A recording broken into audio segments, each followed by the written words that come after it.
Mi nombre es Fernando Cooperman, soy licenciado en Psicología y Master Trainer en PNL. Hace muchos años que me dedico a estudiar y practicar técnicas de comunicación.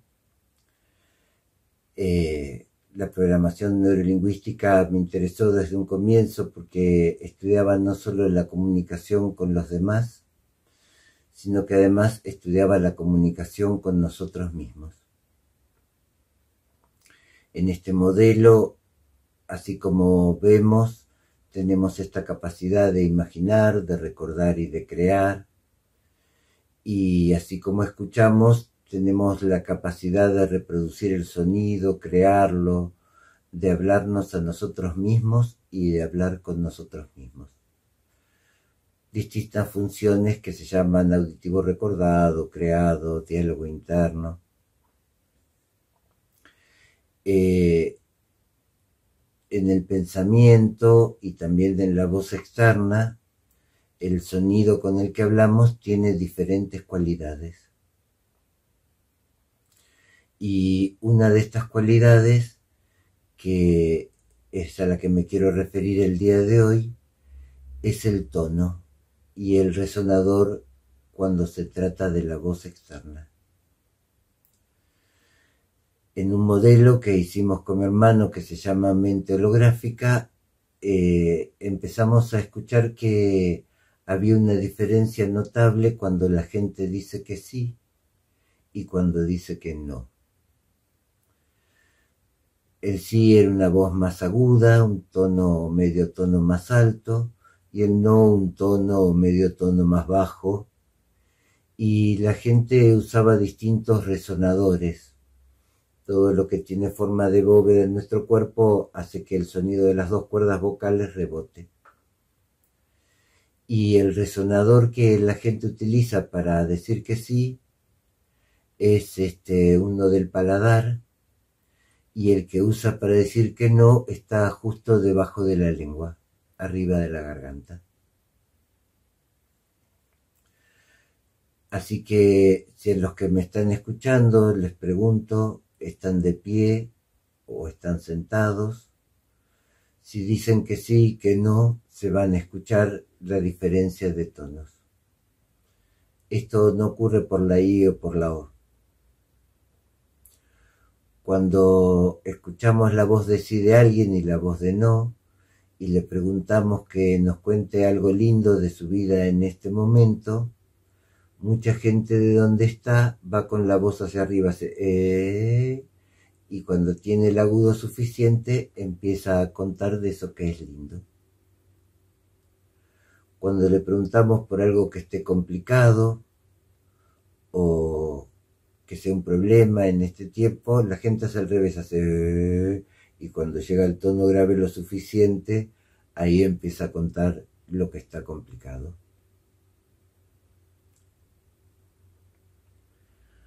Así como ocurre en la voz externa, ocurre también en nuestra voz interior. A veces pensamos con voz de sí y a veces pensamos con voz de no. ¿Qué importancia tiene esto para la salud? Esas dos voces generan diferentes respuestas en nuestro cerebro límbico y en nuestro cerebro de reptil, que se relaciona con las sensaciones, con nuestras emociones, sentimientos, instintos. Y para que tengan una pequeña experiencia, les voy a decir la misma frase, considerando que la mayoría probablemente esté sentada, y la voy a decir con dos voces, con la voz de sí y con la voz de no. Y por favor chequeen su cuerpo cómo responde a una voz y a la otra con la misma oración. Así que, por favor, ¿se pueden poner de pie un momento? Sientan cómo respondió su voz y su cuerpo a esa propuesta. Y ahora, por favor, escuchen esta. Por favor, ¿se pueden poner de pie un momento?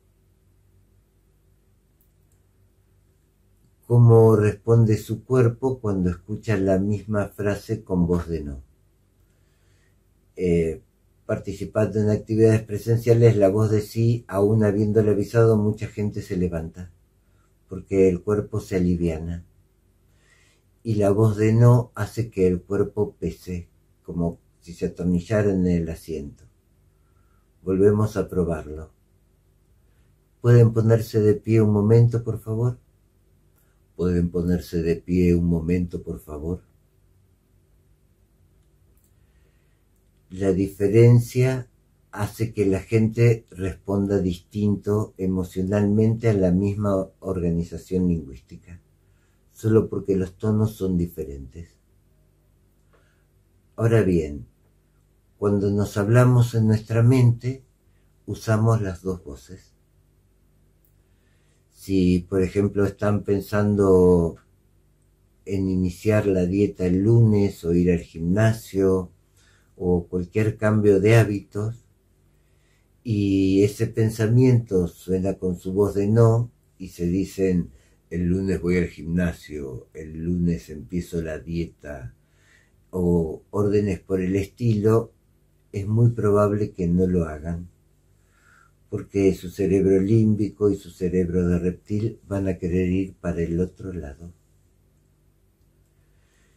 Si esa misma propuesta suena en su pensamiento, con su voz de sí, y se dicen, el lunes voy a empezar el gimnasio, o el lunes empiezo la dieta, o cualquiera de estas cosas, es probable que su cerebro límbico y su cerebro de reptil estén más dispuestos a hacer equipo con ustedes.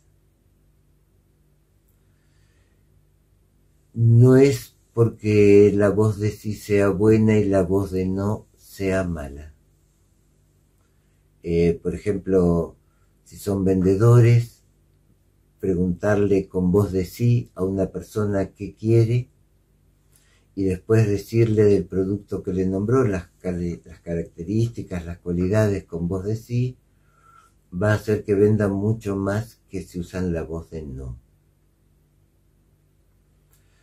Pero si ustedes trabajan en el ámbito de la salud y reciben a gente enferma o angustiada que llega con voz de no, y lo primero que le dicen es con voz de sí, probablemente esa persona se sienta peor de lo que se sentía antes de llegar.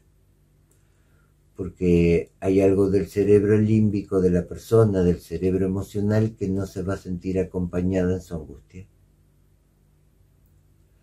Así que en la comunicación con otros, escuchar con qué voz nos están hablando y resonar con esa voz, sea voz de no o voz de sí, facilita que la persona se sienta comprendida y escuchada emocionalmente.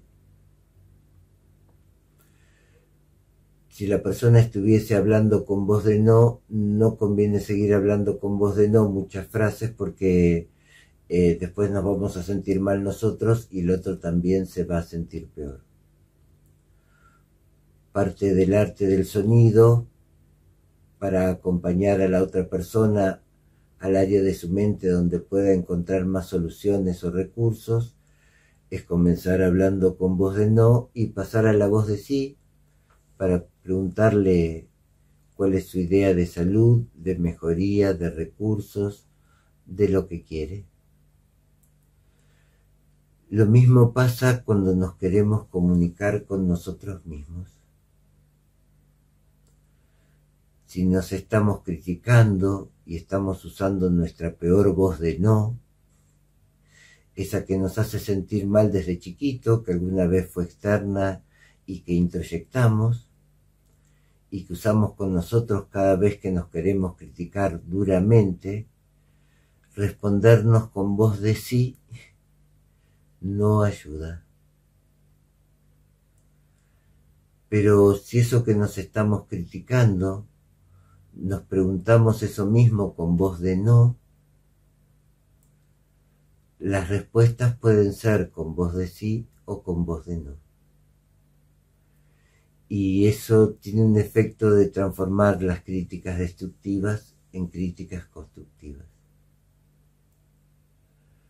Así que mi propuesta en esta breve charla es que escuchen esta pequeña diferencia de sonido. Es pequeña y es nítida. Escucharlo es simple, diría mi maestro de Tai Chi, que igual eso no lo hace fácil. Para algunas personas será más fácil escucharlo en los otros. Para algunos de ustedes será más fácil escucharlo en su propio pensamiento. En cualquiera de los dos casos les va a facilitar estarse comunicando emocionalmente desde el sonido con las demás personas y con ustedes mismos. Así que este es un pequeño aporte, ya que según cómo nos hablamos a nosotros mismos, son los sentimientos y estados anímicos que nos generamos,